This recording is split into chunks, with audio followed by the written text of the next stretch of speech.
கர்த்தருக்கு ஸ்தோத்திரம். கர்த்தர் நல்லவர், அவர் கிருபை என்றும் உள்ளது. இந்த நாளுக்காக எடுத்துக்கொள்ளப்பட்ட வேத வசனம் உபாகமம் 23வது அதிகாரம் 20வது வசனம்.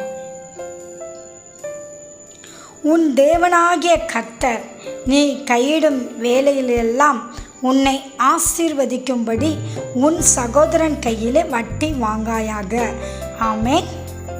அன்பான தேவ பிள்ளைகளே, கர்த்தருடைய வார்த்தை சொல்லுகிறது, உங்கள் தேவனாகிய கர்த்தர் நீங்கள் கையிட்டு செய்கிற வேலைகளில் எல்லாம் கர்த்தர் ஆசீர்வதிக்க வேண்டுமானால் நீங்கள் உங்களுடைய சகோதரன் கையில் வட்டி வாங்கக்கூடாது என்று கர்த்தருடைய வார்த்தை சொல்கிறது.